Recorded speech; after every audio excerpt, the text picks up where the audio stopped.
ધોરણ 9 ના વિદ્યાર્થી મિત્રો, તો હવે આપણે ધોરણ 9 માં સંખ્યા પદ્ધતિમાં આગળ વધવાનું છે. તો હવે આગળ જોઈએ કે આગળનો આપણો ટોપિક શું છે.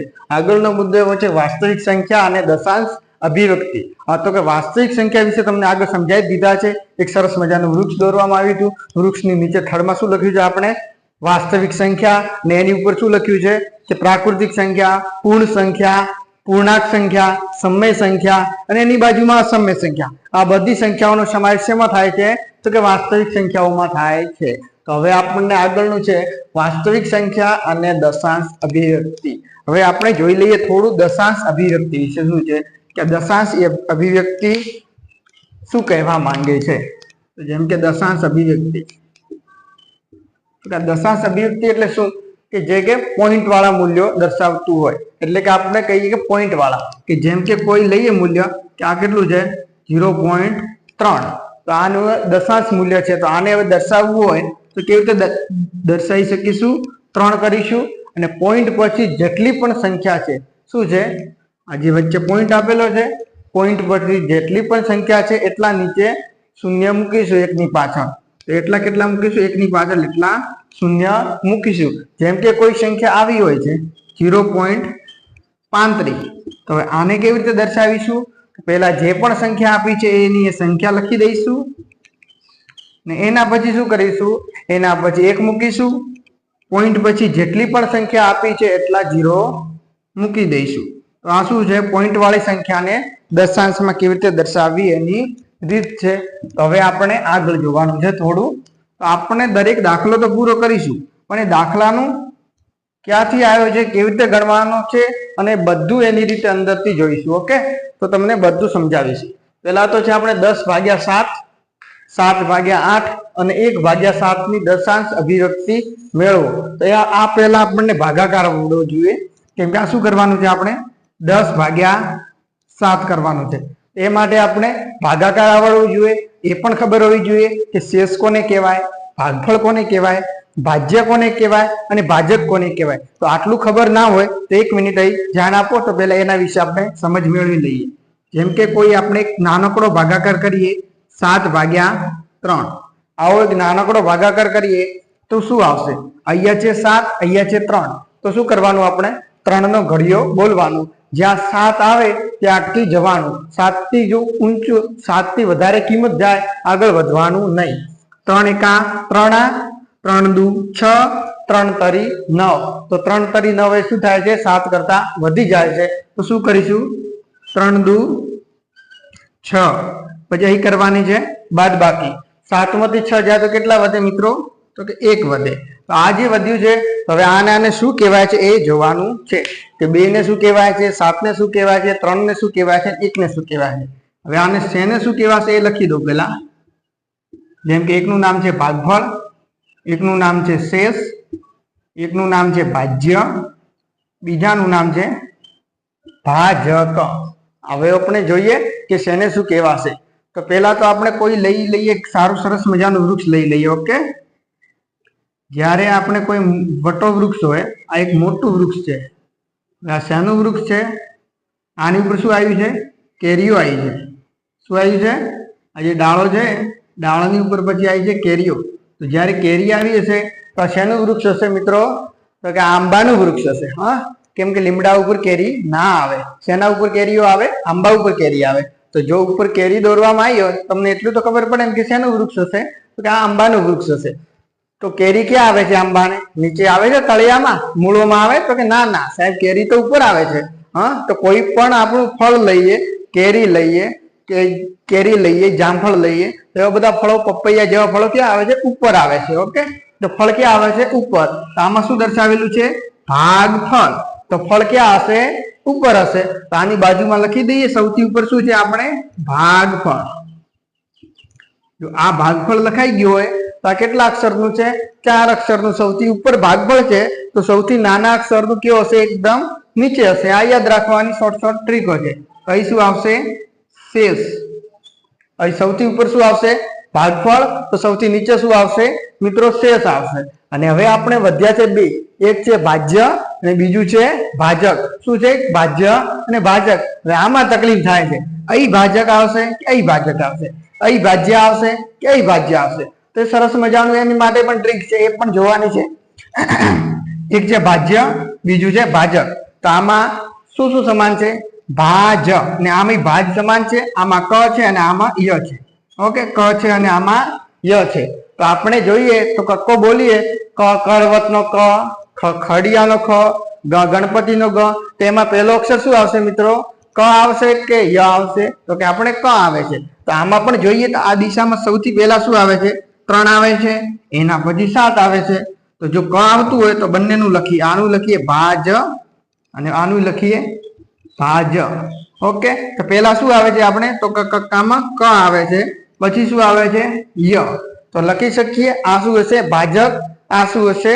ભાજ્ય, આ શું હશે? શેષ, અને આ હશે ભાગફળ. તો આને સરસ મજાનું આમ લખીએ તો આવી રીતે લખાય.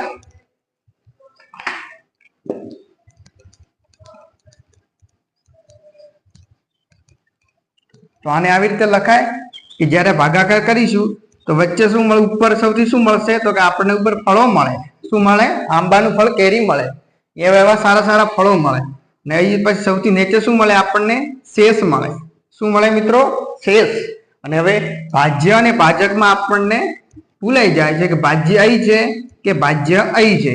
ઓકે, તો એમાં કક્કો યાદ રાખવાનો. કક્કામાં પહેલો શું આવે? ક કરવતનો ક. તો ક ક્યાં આવશે? પહેલા આવશે. તો ભાજક અહીં થશે અને ભાજ્ય અહીં થશે. હવે એટલી આપણને માહિતી મળી ગઈ છે. શેષ શું છે, ભાગફળ શું છે. હવે આપણે આ દાખલામાં આગળ મિત્રો હવે આપણે જોઈએ, આમાં જ જોઈએ. ઓકે, 10/3 છે. તો આમાં શું કરવાનું છે? પહેલા ભાગાકાર કરવાનો છે. 10/3. તો આવો આપણે ભાગાકાર કરવાનો છે. આના માટે આપણે શું કરીશું? શું કરવાનો છે? ભાગાકાર, નહીં કે ગાભાકાર. શું કરવાનો છે? ભાગાકાર. તો શું કરવાનું છે? 3 નો ઘડિયો બોલવાનો છે. 10 આવે છે ત્યાં સુધી અટકાઈ જવાનું છે. 10 થી વધારે થવાનું નથી. જેમ કે 3 એકા 3 આ, 3 દુ 6, 3 તરી 9, 3 ચોક 12. તો 3 ચોક 12 વધી જાય છે, એટલે આપણે ક્યાં અટકી જઈશું? 3 તરી 9. 10 માંથી 9 જશે તો કેટલા વધશે? 1. ત્યારે હવે 1 વધે છે. 3 નો હવે ભાગ ચાલતો નથી, તો 3 ના ઘડિયામાં 1 આવતું નથી. તો શું કરવાનું છે? હવે એક 0 મૂકવો પડશે. 0 તો ઉપર છે નહીં, તો શું કરવાનું છે? ભાગફળમાં આપણે એક પોઈન્ટ મૂકવાનો છે અને અહીંયા એક 0 મૂકવાનો છે. તો હવે આપણે આગળ ઘડિયો બોલીશું. 3 તરી 9. 10 માંથી 9 જાય તો શું વધશે? 1. કેટલું વધશે? 1. હવે એક પોઈન્ટ કાઢેલો છે એટલે આપણે એક શૂન્ય લઈ શકીશું. દર વખતે એક 0 વધારાનો લઈ શકીશું. તો આમ કરીશું તો 3 તરી 9. 10 માંથી 9 જાય છે તો 1. ને કેટલા થયા? 10. તો હવે બી આગળ લઈએ તો 3 તરી 9. આ શું? આ પ્રોસેસ આમની આમ ચાલ્યા જાય છે. શું થાય છે? આમની આમ આપણે ચાલ્યા જાય છે. એકનો એક આવતો રહે છે, આપણે 0 આગળથી લેતા જઈએ છીએ અને 3 તરી 9 થતા જાય છે. તો શું જવાબ આવશે? 3.33333 આવો જવાબ આવે છે. હવે એવી જ રીતે બીજો જોઈ લઈએ છે. તો હવે આની દશાંશ અભિવ્યક્તિ સમજાવવાની છે. તો એના પછી હું દશાંશ અભિવ્યક્તિની થિયરી લઉં જ છું, પણ એ પહેલા તમને આ કેમ સમજાવું છું? સમજાવવાનું શું છે એ પહેલા તમને જાણ તો થવી જોઈએ ને, કે આપણે શોધવાનું શું છે, સમજાવવાનું શું છે. તો બીજું લઈએ છીએ આપણે 7/8. કેવું છે? 7/8. તો આનો તો શરૂઆતથી જ ભાગ ચાલતો નથી. શું થાય છે? આનો શરૂઆતથી જ ભાગ ચાલતો નથી. તો આપણે પહેલા જ આપણે શું કરવું પડશે? એક પોઈન્ટ મૂકવું પડશે અને અહીંયા શૂન્ય મૂકવો પડશે. પછી 8 નો ઘડિયો બોલવાનો છે. 70 કરતા વધવી ન જોઈએ. તો કેટલું થાય? 8 × 8 = 64. હવે એની બાદબાકી કરવાની છે. 70 માંથી 64 જશે તો કેટલા વધશે? 6 આવે છે. તો હવે જે યાર એક પોઈન્ટ આપણે લીધેલો છે તો એક શૂન્ય આપણે લઈ શકીશું. તો સરસ મજાનું આપણે શૂન્ય મૂકી દેવાનું છે. એ કેટલા થઈ ગયા છે? 60. હવે આપણે 8 નો ઘડિયો બોલવાનો છે. 60 કરતા એનું મૂલ્ય વધવું જોઈએ નહીં. તો કેટલા થાય છે? 8 × 7 તો કે 56 થાય છે. હવે 60 માંથી 56 જશે તો કેટલા વધશે મિત્રો? તો કે 60 માંથી 56 જશે તો કે 4 અને એક શૂન્ય આપણે લાવી દીધું છે. તો હવે આપણે જોઈએ તો શું વધે છે? 8 એકા 8 40 આવવા જોઈએ. તો 8 × 5 = 40. તો આપણે આવી જાય છે. તો અહીંયા કેટલા વધે છે? શૂન્ય. તો હવે આપણે આગળ ચાલતું નથી. જેવી રીતે આમાં આખો ડોમચ્યો આગળ આપણે ચાલ્યો છે, આવી રીતે આમાં ચાલતો નથી. તો આમાં તો આપણે એક એમ ચાલ્યા જાય છે. તો આમાં 0 0 શેષમાં આવી ગયું છે. અહીંયા આપણે દાખલો પતી જાય છે. તો આની બધાની દશાંશ અભિવ્યક્તિ સમજાવવાની છે, તમને સમજાવું જ છું. હવે લઈએ છીએ ત્રીજો. એ શું છે? 1/7. તો આ દાખલો આગળ ગણાવવાનો છે. તો કે પહેલા શું કરવાનું છે? ભાગ તો ચાલતો નથી, તો એ પહેલા આપણે શું કરીશું? એમાં એક શૂન્ય મૂકી દઈશું. શૂન્ય મૂકવા માટે આગળ એક પોઈન્ટ મૂકવો પડશે. હવે 7 નો ઘડિયો બોલવાનો છે. 7 એકા 7. 10 માંથી 7 જશે તો શું વધે છે? 3 વધે છે. કેટલા વધે છે? 10 માંથી 7 જશે તો 3 વધશે. અને એના પછી હવે આગળ ભાગ ચલાવવા માટે આપણે 0 મૂકી દઈશું. પછી 7 નો ઘડિયો બોલીશું. 7 ચોક 28. પછી બાદબાકી કરીશું. 30 માંથી 8 જશે તો કેટલા વધશે મિત્રો? 2 વધશે. કેટલા વધશે? 2. અને એના પછી હવે એની પાછળ 0 મૂકીને ભાગ ચલાવીશું. તો કે 7 દુ 14. કેટલા વધ્યા છે? 6 વધ્યા છે. 0 મૂકીશું. હવે આગળ ભાગ ચલાવીશું. 7 8 56. કેટલા વધે છે? તો કે 4 વધે છે. શું વધે છે? તો કે 4 વધે છે. તો 56 60 માંથી 56 જશે તો 4 વધશે. એક આપણે 0 મૂકી દઈએ. હવે આગળ ભાગ ચાલી આવી તો 7 5 35. કેટલા આવે છે? 35. તો પાછળ વધે છે 5. એટલે હવે આગળ 0 મૂકીશું. હવે આગળ ભાગ ચલાવીશું. 7 7 49 આવે છે. તો કે 50 માંથી 49 જશે તો પાછળ શું વધે છે? 1 વધે છે. તો આપણે એકને અહીં લઈ લઈએ, એની પાછળ 0 મૂકી દઈએ. તો હવે એનો ભાગ આપણે આગળ ચલાવીએ તો શું થાય છે? 7 એકા 7. 10 માંથી 7 જશે તો કેટલા વધશે? 3. ને અહીં મીંડી આવી ગઈ છે. જો મીંડી આપણે આગળથી લેતા જ જવાનું છે. તમને જેવી રીતે દાખલો આગળ વધે છે એ માટે તમે ધ્યાન આપો છો. દશાંશ અભિવ્યક્તિ શું છે એ દાખલા ઉપરથી જ હું તમને સમજાવું છું. તો શું છે? પહેલા 7 ચોક 28 થાય છે. 30 માંથી 28 જશે તો કેટલા વધશે? 2 વધશે. તો 20 આવી ગયા. પછી આપણે ઘડિયો બોલીશું. 7 દુ 14 થાય છે. 20 માંથી 14 જાય તો 6 વધે છે. એના પછી આગળ લઈએ તો કે 7 8 56 થાય છે. એના પછી આપણે શું વધે છે? 4 વધે છે. એટલે 40 વધે છે. તો 7 5 35 આવે છે. 40 માંથી 35 જશે તો 5 વધશે. પછી આપણે આગળ લઈએ તો કે 7 49. પાછો આપણે 1 વધી જાય છે. આમાં પણ હવે ત્રણેય દાખલામાં શું છે? સમાન જોઈએ. આમાં આપણે 3 પોઈન્ટ પછી શું આવે છે? 3 3 3 આમ ચાલ્યા આવે છે.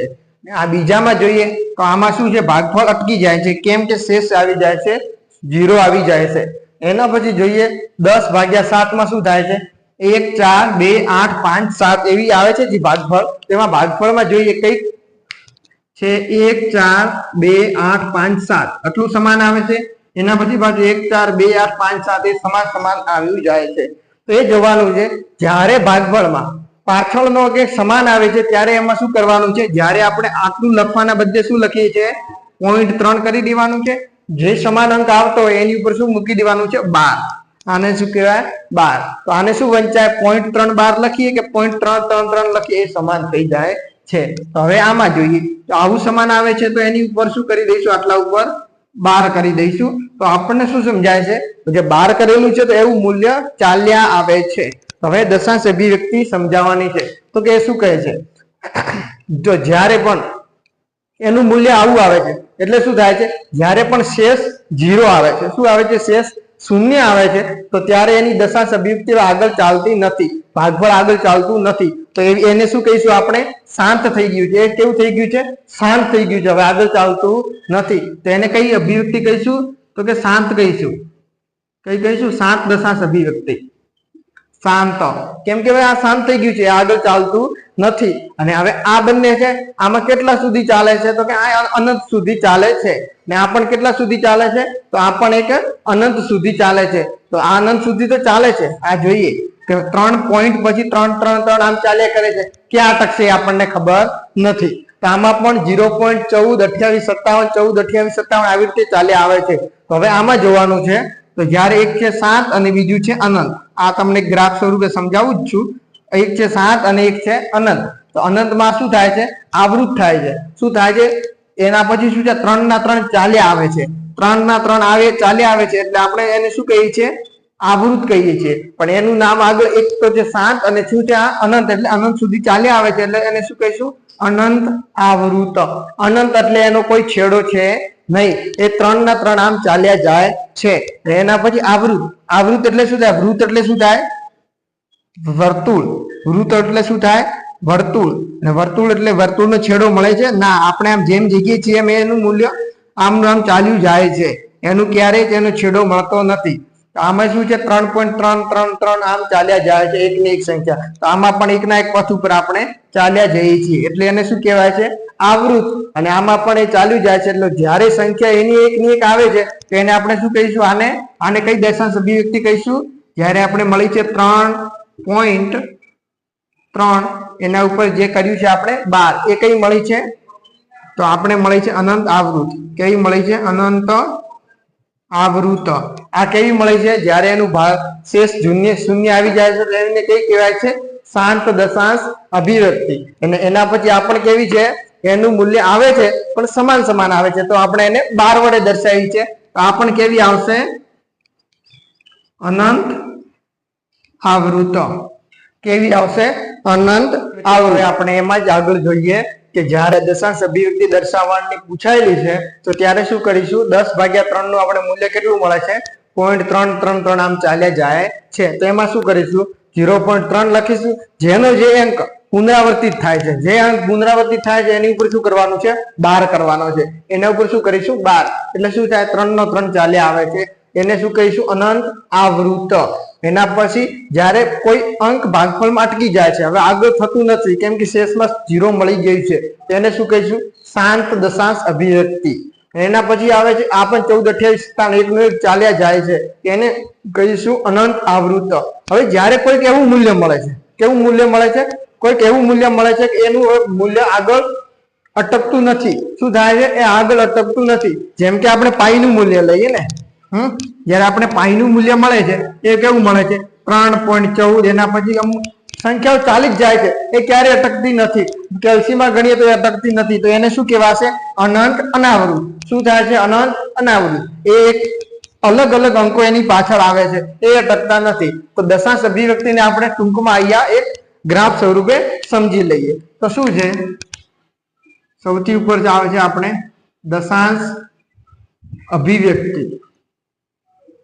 દશાંશ અભિવ્યક્તિ છે એના કેટલા પ્રકાર પડે છે? એના સૌથી પહેલા 2 પ્રકાર પડે છે. કેટલા પ્રકાર પડે છે? એના 2 પ્રકાર પડે છે. એક તો કઈ છે? શાંત છે. કઈ છે? એક શાંત દશાંશ અભિવ્યક્તિ, અને બીજી કઈ છે? અનંત છે. ઓકે, અનંત તમે ઓળખો જ છો ને? ઓકે, આપણે અનંત. અને એના પછી એક શાંત દશાંશ અભિવ્યક્તિ છે, બીજું છે અનંત દશાંશ અભિવ્યક્તિ. શાંત એટલે શું? એક શાંત છે, એમાં ભાગફળમાં શું હશે? એનું મૂલ્ય અટકી જશે. આ એના માટે જ પહેલા ચલાવીશું, આ સમજાવવા માટે આ એક દાખલો એના માટે જ આપણે પહેલા લીધો છે. તો આ શું છે? 0.875. હવે એનું મૂલ્ય આગળ મળતું નથી, તો એ કેવું છે?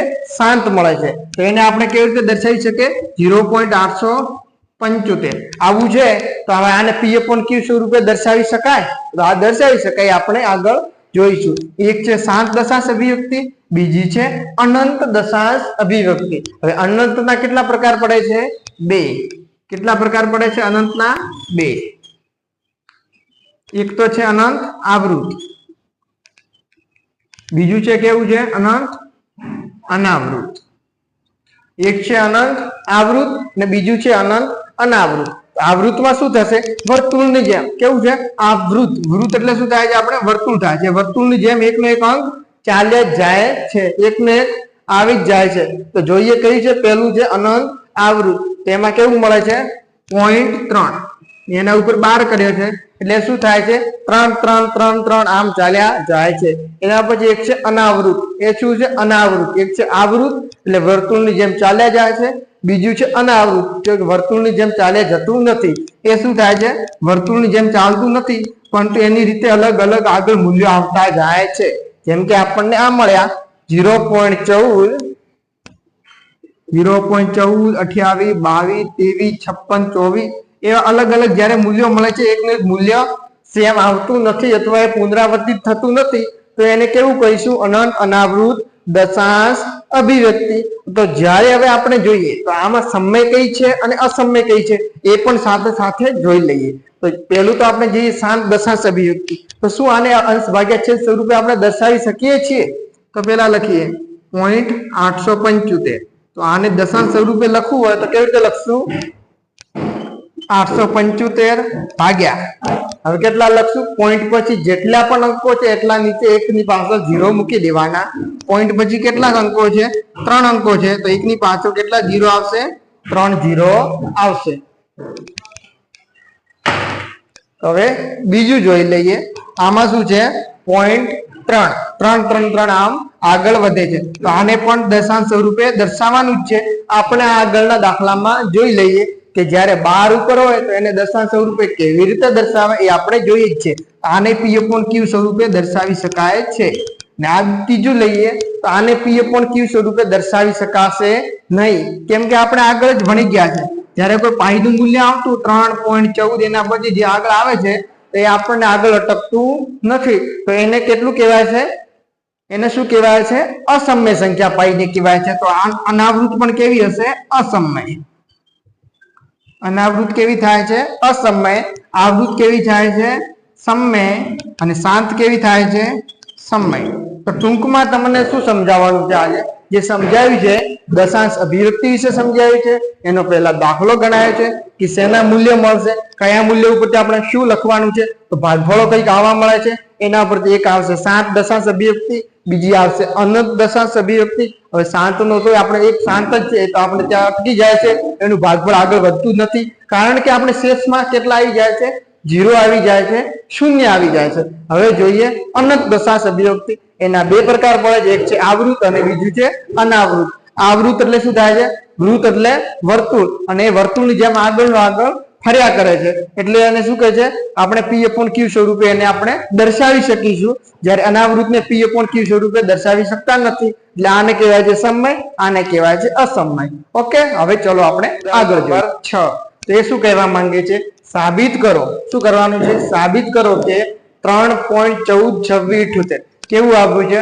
પોઈન્ટ પછી સંખ્યા કેવી આપી છે? તો પોઈન્ટ પછી સંખ્યા જે ભાગફળ રૂપે જે છે પોઈન્ટ પછી સંખ્યા એ આગળ અટકી જાય છે, આગળ વધતી નથી. તો એ સંખ્યા શું સમય સંખ્યા છે?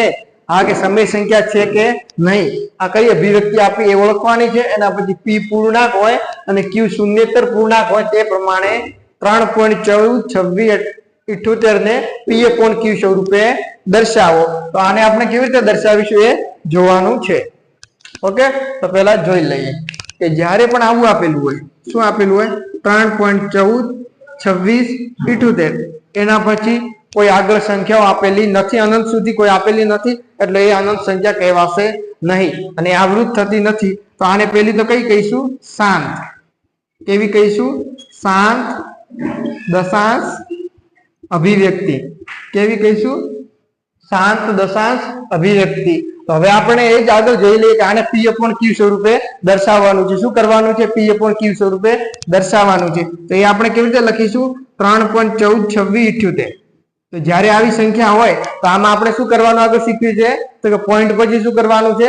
જેટલા પોઈન્ટ પછી અંકો હોય એટલા એક પછી 0 મૂકી દેવાના. શું કરવાનું છે? પોઈન્ટ પછી કેટલા અંકો છે? 1 2 3 4 5 6.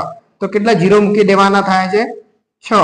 તો આ શું થઈ ગયું? P/Q સ્વરૂપે દર્શાવી ગઈ. એટલે શું છે? આ એક સમય સંખ્યા છે, શાંત દશાંશ અભિવ્યક્તિ છે. બીજું શું છે? P/Q સ્વરૂપે દર્શાવી શકાય છે. એટલે કેવી છે? સમય સંખ્યા પણ છે. સમય સંખ્યા છે એ આપણને સાબિત થાય છે. કોઈ પણ સંખ્યાને P/Q સ્વરૂપે દર્શાવીએ એટલે કેવી હોય? સમય સંખ્યા હોય. તો આપણે પોઈન્ટ પછી જેટલા અંકો હોય એટલા એક પછી 0 મૂકી દેવાના થાય છે.